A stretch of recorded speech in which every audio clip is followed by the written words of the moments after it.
Saudara, sehari sebelum Lebaran, saat sebagian besar masyarakat liburan, PDI Perjuangan resmi mengusung Ganjar Pranowo sebagai bakal calon presiden.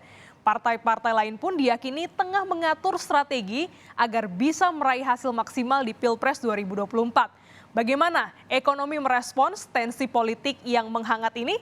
Kompas Bisnis sudah bersama dengan Joshua Pardede, Kepala Ekonom Bank Permata. Selamat pagi Pak Joshua. Selamat pagi, Glenis. Ini PDIP mengumumkan baca pres 2024 tepat ketika masyarakat lagi liburan, aktivitas bursa dan investasi juga sedang libur. Kejutan politik saat libur, apakah ini bakal jadi surprise bagi ekonomi? Ya, saya pikir sejauh ini pelaku ekonomi belum meresponnya dengan melihatnya sebagai kejutan. Karena kalau kita lihat Pak Ganjar memang sudah digadang-gadangkan sebelumnya sebagai suksesor Pak Jokowi. Dan juga kita melihat dengan latar belakang partai yang sama, pelaku ekonomi ataupun investor juga melihatnya hal ini sebagai mungkin sebagian besar adalah keberlanjutan ya dari program-program pemerintah saat ini.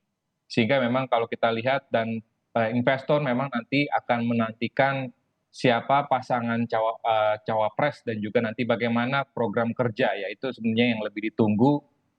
Dan tetapi meskipun demikian kita melihat bahwa dari 4 pemilu terakhir memang ada kecenderungan ataupun tren bahwa investasi asing ya ini secara temporer ataupun secara sementara dia akan cenderung akan melambat karena biasanya secara rasional investor akan menunggu nanti hasil dari pemilu, pemilu presiden khususnya dan setelah itu biasanya investasi ataupun, di kondisi di pasar modal akan dengan cepat pulih ataupun cepat bangkit dan makanya kita melihat bahwa tren itu pun juga mungkin akan bisa terjadi menjelang pemilu, Februari 2024 mendatang. Oke, kalau dalam negeri masih wait and see siapa pasangannya begitu ya. Tapi kalau untuk global kemungkinan besar ini akan melambat untuk bisa melihat bagaimana kebijakan ke depannya. Nah, Pak, tapi kita juga ingin tahu sebenarnya bagaimana domestik atau market dalam negeri merespons tensi politik yang selalu dinamis ini menuju ke 2024.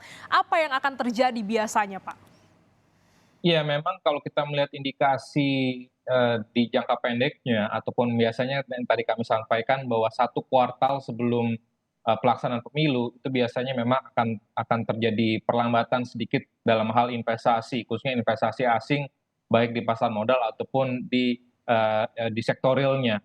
Nah, tapi kalau kita melihat dari sisi, investasi domestiknya mestinya dampaknya tidak akan signifikan mengingat, karena ini kita sudah mengalami 4 kali pemilu langsung dan kondisinya secara umum aman-aman saja dalam hal politik dan meskipun memang ada dinamika yang ada, tapi kita melihat bahwa kondisi, keamanan sosial politik cenderung stabil sehingga kita melihat bahwa dampaknya kepada, pasar domestik sebenarnya dampaknya tidak akan signifikan Mhm. ataupun, meresponnya pun juga tidak akan berlebihan. Sehingga kita melihat bahwa karena justru kalau kita melihat dampaknya kepada perekonomian, ya dengan adanya pelaksanaan pemilu dan juga, nantinya juga akan ada kampanye dari calon presiden ataupun dari, calon legislatif, tentunya ini akan bisa menggerakkan perekonomian lagi, khususnya konsumsi di semester kedua. Jadi tentunya kita melihat di pasar modal tentunya akan ada sektor-sektor, di khususnya pasar saham, akan ada sektor-sektor yang akan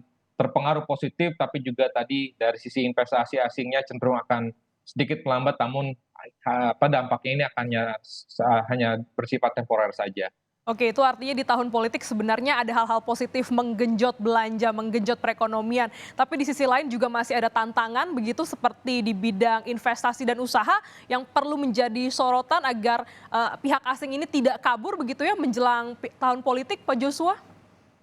Iya betul, makanya oleh sebab itu tadi, kita, investor juga menantikan ya sebenarnya bukan hanya program kerjanya dan juga bagaimana kita melihat keberlanjutan dari kebijakan ataupun reformasi kebijakan yang sudah diimplementasikan oleh pemerintah saat ini. Misalkan seperti Undang-Undang Cipta Kerja, lalu reformasi perpajakan, lalu juga, reformasi dalam hal Undang-Undang, Omnibus Law untuk sektor keuangan. Jadi tentunya reformasi-reformasi yang sudah dilakukan pemerintah saat ini tentunya dinantikan nanti ke depannya bagaimana peraturan pelaksanaannya sehingga harapannya investasi akan kembali lagi, meningkat ya karena kita berharap bahwa, ke depannya pertumbuhan ekonomi kita setidaknya harus tumbuh secara optimal di atas 6% untuk kita bisa menghindari dari jebakan negara berpenghasilan menengah. Dan oleh sebab itu bagaimana tadi peningkatan kualitas yang terpenting lagi bukan hanya dari sisi pertumbuhan ekonomi saja, tapi juga bagaimana meningkatkan kualitas dari pertumbuhan itu sendiri dalam hal penyerapan tenaga kerja dan juga dalam hal peningkatan kesejahteraan masyarakat. Oke, kalau kita lihat dari bakal calon setelah PDI kemarin ada Ganjar Pranowo, Anies Baswedan, ada juga Prabowo Subianto. Ini adalah 3 orang yang berbeda. Ini berarti akan ada perubahan rezim. Pak Jokowi ini akan selesai di 2024. Akan ada perubahan rezim yang berkuasa. Apakah ini artinya akan ada strategi investor juga akan berubah, Pak Joshua? Ya, kalau investor melihatnya memang ada kecenderungan ya bahwa dari karakteristik dari ketiga calon presiden yang sudah diumumkan oleh beberapa partai tersebut itu cenderung sifatnya adalah pragmatis karena tadi sekali lagi bahwa kebijakan ataupun reformasi kebijakan yang sudah diimplementasikan oleh pemerintah Pak Jokowi saat ini sangat sulit untuk dirubah ya karena tadi kita ngomongin bagaimana omnibus law Mhm. di apa namanya untuk bisa mendorong investasi, bagaimana omnibus law dalam hal reformasi di sektor keuangan yang ini sudah dikeluarkan reformasi perpajakan dan juga bagaimana sistem keuangan daerah juga direformasi. Jadi tentunya kita melihat bahwa eh, bagaimana gebrakan ataupun dobrakan yang akan disampaikan nanti dalam hal program kerja tentunya akan sangat menarik sekali dan sejauh ini investor melihatnya belum ada apa namanya program kerja yang tentunya nanti akan disampaikan ya oleh ketiga calon presiden tersebut dan tentunya masih akan bergerak dinamis ya dalam hal politiknya ya nanti siapa cawapresnya dan juga bagaimana nanti program kerja yang akan diusung tentunya ini akan sangat menarik bagi investor. Nah, ini sudah pemanasan ibarat kata ya, tinggal melihat bagaimana nanti siapa cawapresnya, bagaimana program kerjanya, apakah akan melanjutkan atau justru akan merubah sistem untuk investasi ataupun juga di dunia usaha. Nah, kalau kita lihat juga Pak Joshua, apakah juga ini ya situasi politik ini juga akan berdampak pada rupiah dan bursa, seberapa besar pengaruhnya nanti? Iya, saya melihat bahwa kondisi rupiah sekali lagi ini memang akan sangat dipengaruhi oleh faktor sentimen dan juga faktor fundamental. Namun kami melihat bahwa faktor fundamental saat ini cenderung cukup mendominasi. Kita melihat dari sisi bagaimana kinerja ekspor kita, lalu juga bagaimana dari sisi kondisi sentimen globalnya, di mana Bank Sentral Amerika Serikat yang kemungkinan akan mendekati level puncak dari suku bunganya dan berpotensi untuk memangkas hubungannya di tahun depan. Sehingga tentunya ini sentimen dari globalnya cenderung kita harapkan tidak berdampak signifikan. Dan apalagi kalau tadi kami kaitkan lagi dengan kondisi politik menjelang pemilu, tentunya kita melihat bahwa tadi selama kondisi politik stabil, keamanan stabil, ya tentunya kita melihat bahwa dampaknya kepada rupiah pun juga tentunya tidak akan signifikan dan rupiah akan cenderung stabil dan apalagi kita juga masih menantikan bagaimana implementasi kebijakan atau revisi kebijakan dari devisa hasil ekspor ya tentunya ini akan sangat ditunggu dan ini akan sangat mempengaruhi bagaimana masuknya devisa hasil ekspor dan ini tentunya akan bisa meningkatkan stabilitas rupiah ke depannya. Ada stabilitas rupiah yang perlu diperhatikan, stabilitas kondisi tahun-tahun politik. Kita akan melihat memasuki tahun politik di 2024, masih 1 tahun lagi kurang lebih. Nah, apakah ada perbedaan, Pak Joshua, di musim atau di tahun politik dengan perbandingan setelah nanti presiden ini resmi terpilih? Apakah akan ada dampaknya di ekonomi?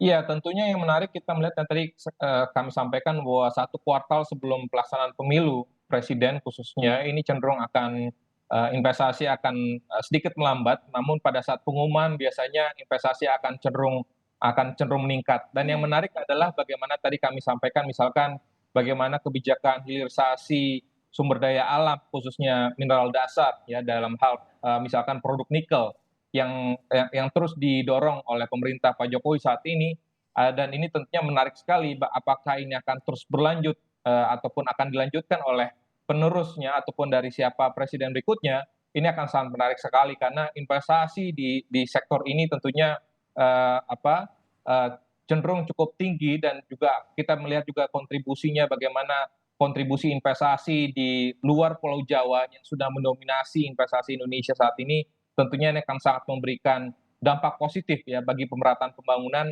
karena tentunya Indonesia sentris ini menjadi salah satu impian kita semua bahwa pemerataan pembangunan ini bukan hanya dirasakan di Pulau Jawa saja tapi juga di seluruh Indonesia. Dan tentu kebijakan hilirisasi tadi bagaimana energi hijau, tentunya kebijakan-kebijakan seperti ini akan sangat dinantikan karena arah ke depan adalah bagaimana investasi ekonomi hijau dan juga tadi bagaimana terkait dengan hilirisasi nikel dalam hal baterai mobil listrik tentunya akan sangat menarik sekali dan akan sangat dinantikan oleh investor bagaimana keberlanjutan dari program seperti ini. Oke, ini masih menunggu siapa pasangannya, bagaimana juga nanti program-program kerjanya apakah melanjutkan atau justru merubah segala skema. Terima kasih Joshua Pardede, Kepala Ekonom Bank Permata telah bergabung dalam Kompas Bisnis pada pagi hari ini. Terima kasih.